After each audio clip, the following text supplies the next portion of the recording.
My pranams to all Atma Jyotis, divine light of self. I welcome all of you for today's session, a special satsang on the spiritual significance of Maha Kumbhmela. World's largest spiritual event is happening in India, in Prayagraj. 40 crore people are taking a holy dip in Triveni Sangam in next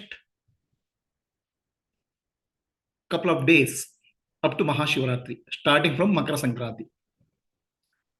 40 crore is a very big number, not small. It is bigger than the population of many big countries. And Prayagraj is not a big town. It is a small town, compared to other cities. 2 crore people, roughly 1.5 to 2 crore people take a bath every day. It is the greatest, largest spiritual event in the world. No other country, no other place has this much of this size of spiritual celebration. What is the importance of Maha Kumbhmela? Let us understand that.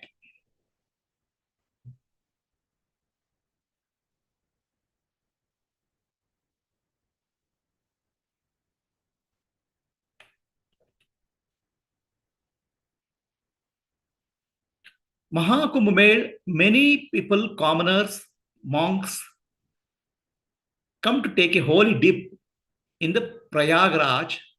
Is called holiest of holy places.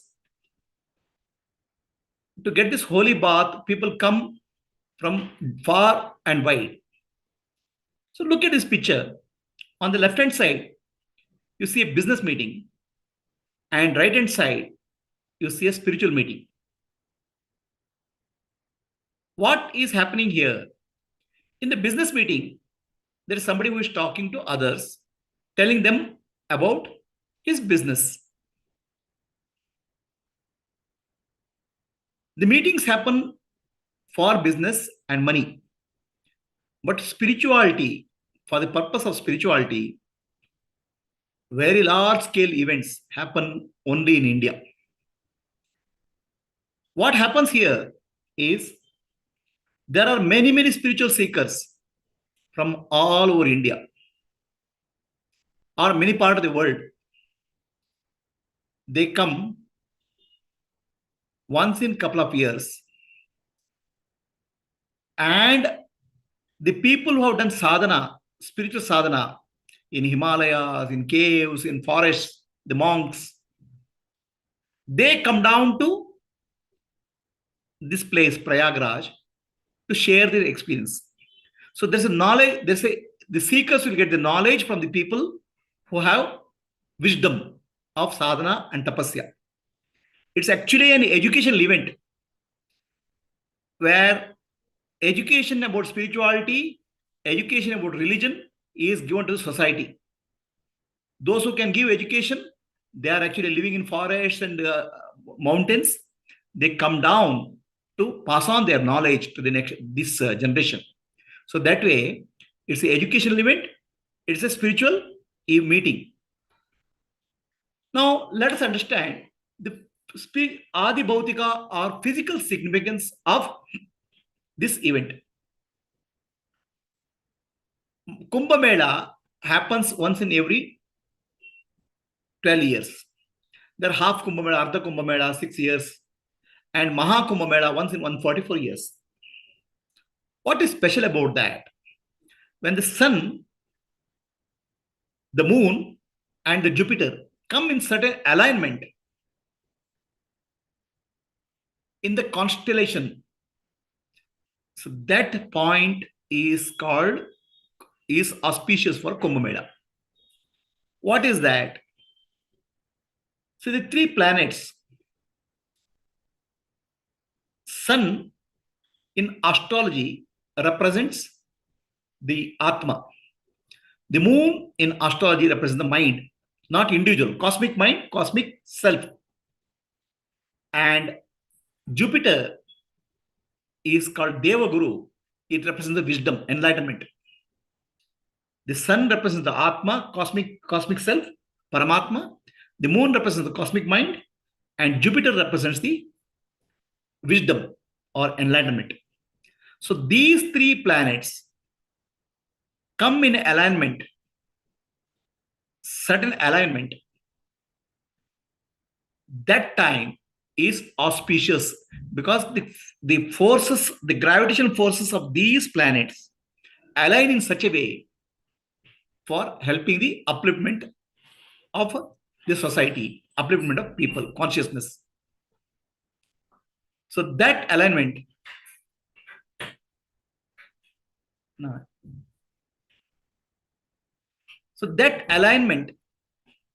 period is called Maha Kumbhmela, which happens once in 12 years, once in 144 years.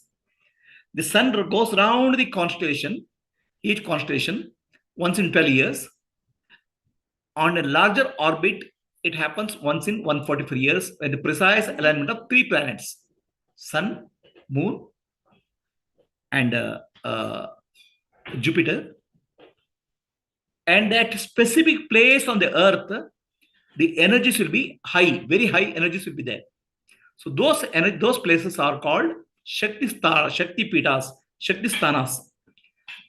Prayagraj is such a Shakti Sthana. Now what happens here?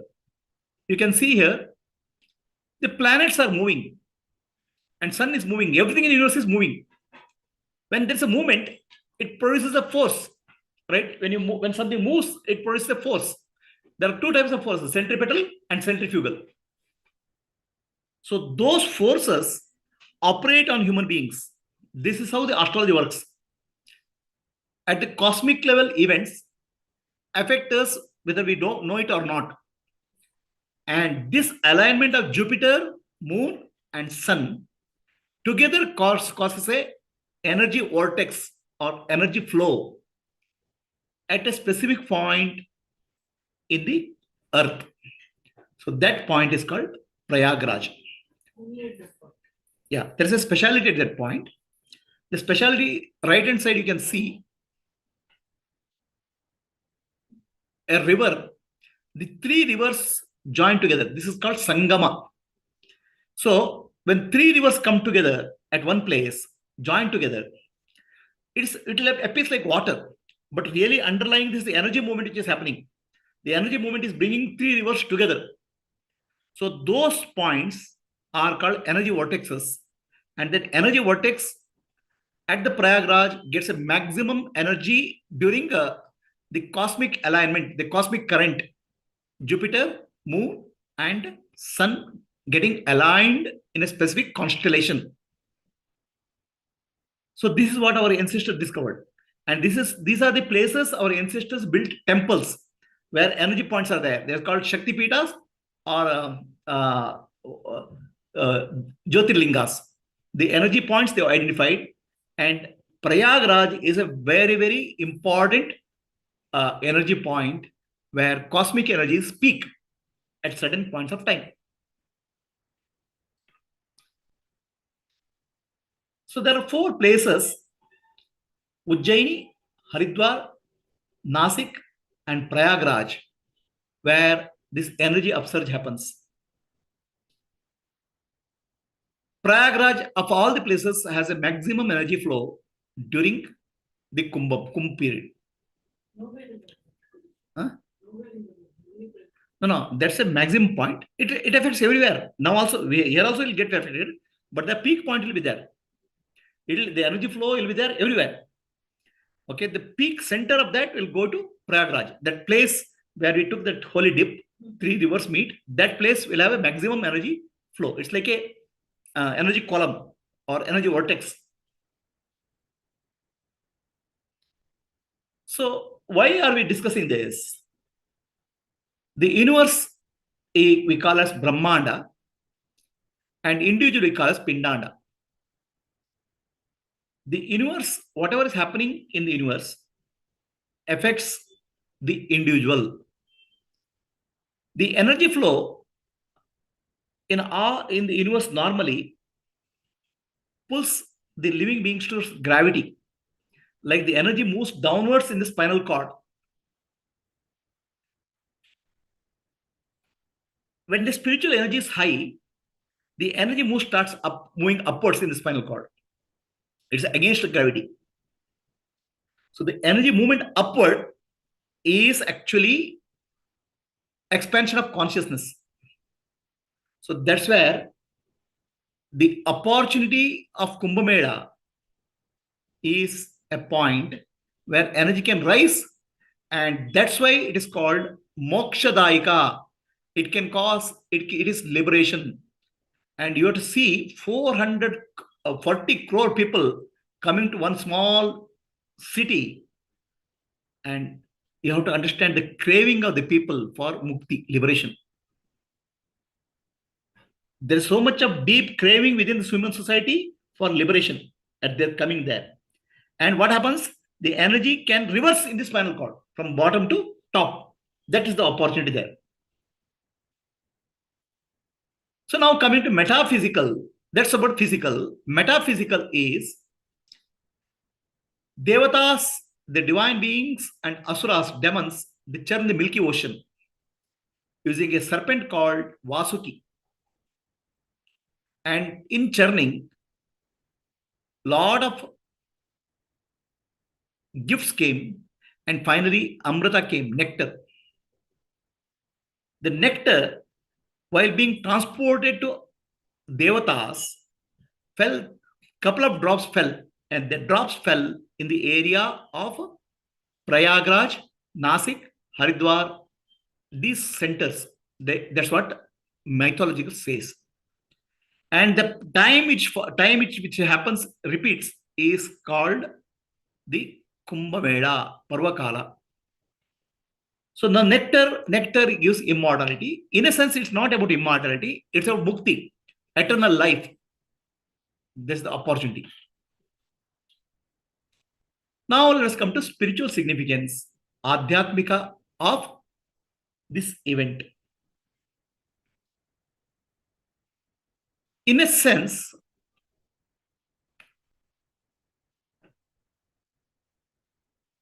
the Kumbha, or Kumbha means pot.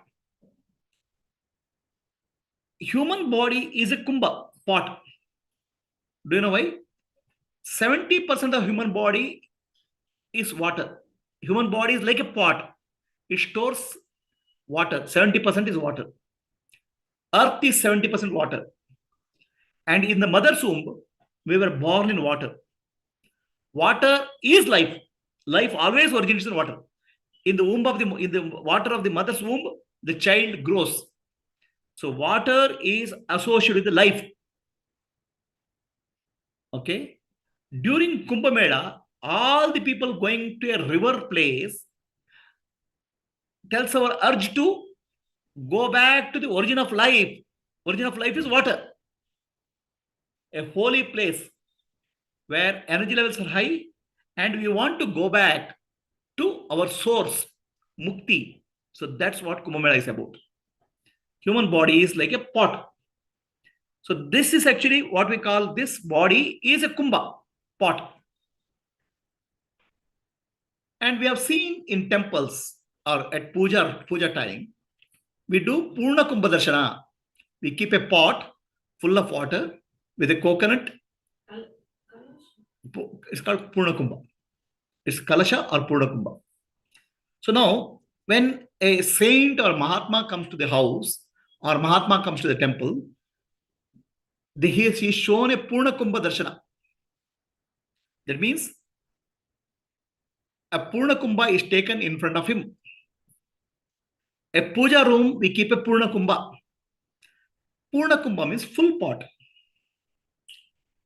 A pot is full. A full pot does not make noise. Empty vessel makes noise. A Gnani, a Sadguru, an enlightened being is full. To represent that, Purna Kumbha is shown. So representation is a Purnamadaha, Purnamidam, Purnat, Purnamuduchyate, Purnasya, Purnamadaya, Purnamevavashishyate. Om Shanti, Shanti, Shanti. Somebody who has become full of peace because he has become full. Such a person is honored with the Purna Kumbha Darshana. So the body again, I say, represents the Kumbha pot, the pot which is full. So what happens in this is our body has three nadis, three channels of energy: Ida, Pingala, and Sushumna. Ida represents the moon, Pingala represents the sun, Sushumna represents the Atma or Brahma nadi. Normally, energy will be flowing in Ida and Pingala. So Ida and Pingala are called Ganga and Yamuna. Pingala is called Yamuna, Ida is called Ganga. And Sushumna, the central nadi, is called Saraswati. So these three nadis, these three energy channels meet at the Adna chakra in our body and open into Brahmarandra at the top of the head. So the meeting place of three nadis is the holy Prayagraj in our body. And that's why we put Kumkum Tilak here to give respect to the holy place inside our head. That's where Prayagraj is there within the human body. When these three energies meet, that place becomes holy. So the holy dip or river or meditation, river, is actually taking your attention, consciousness to Adna or Brahmarandra, and bathing in that energy is actually the holy dip within the Pindanda. In the context of Maha No. So the Maha Kumbha, Ardha Kumbha, all those things happen as a cosmic event, which you don't have any control. Within you, you have a control. At the Pindanda level, you can take your energy, that center, anytime. Anytime you can have a holy dip in the Prayagraj, in the Adna Chakra or Brahmarandra. So it is said that if you are able to stabilize your mind in Brahmarandra for half a Gatika, it's about 12 minutes, you'll be free from all the sins, Brahmarandra. So that's the place called holy place within our body. So this represents the body is the Kumbha and energy is flowing upwards. See, you can see the Kumbha means full pot. When energy flows full, our pot is full. So that is the, and in Jnana, Ida represents the moon, Pingala represents the sun. Ida represents Ganga, Pingala is the Yamuna. So Ganga represents Jnana, Jnana Ganga. Pingala represents the action, Karma Yoga. And Jnana and Karma Yoga, together they are there. Atmano Mokshatam Jagadada is there. The energy starts rising in the Sushumna. So this is the inner symbolism of the pot. And we have seen Baba Nitya, he is a Avaduta. You can see his pot belly. Okay, it is not because he eats more. What happens here? He is a practitioner of Kriya Yoga. Kriya. When the breath, at certain point of time, the breath stops automatically. That's called Kevala Kumbhaka. Kevala Kumbhaka means breath naturally stops. You don't need breathe. Breath doesn't happen at all. Then the stomach will be expanded and stops there. Because there's no more breath is required. The air goes inside, no more further breath. No exhalation also. That's called Antar Kumbhaka. In Bahir Kumbhaka, air goes out and stomach becomes embodied. So Kumbhaka, Kumbhaka. Kumbha means holding breath. Kumbhaka means holding the breath in the pot called body. Okay. When the Sahaja Kumbha, when he becomes enlightened, it's called Sahaja Kumbhaka. There's no effort involved. Naturally, breath stops. In case of a yoga. In case of a long time. Because body has already enough oxygen. So you don't need to breathe. The body, heart, lungs have full of oxygen. Okay. So this is actually is the Maha Kumbhmela, where the breath within the body stops naturally because of sadhana. The practice which we teach in Kriya Yoga, Shakti Darshana, Sushumna Pranayama is the way for Antar Kumbhaka or inner Maha Kumbhmela.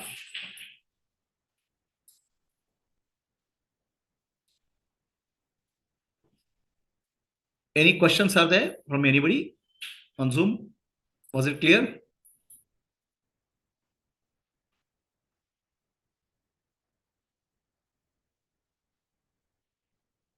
So, see, 40 crore people coming to one place on the earth is a tremendous surge of energy.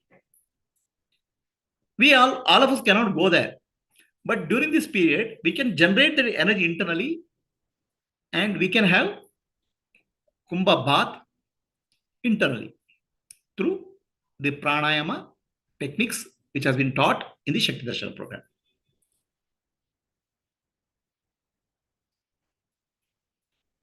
Any question idea? Otherwise, we can stop this session. Sorry, this English session. Guru Anand, Varun. Yes, Guru Anand. Yeah, namaste. What it means is, suppose a lot of people are going there. So,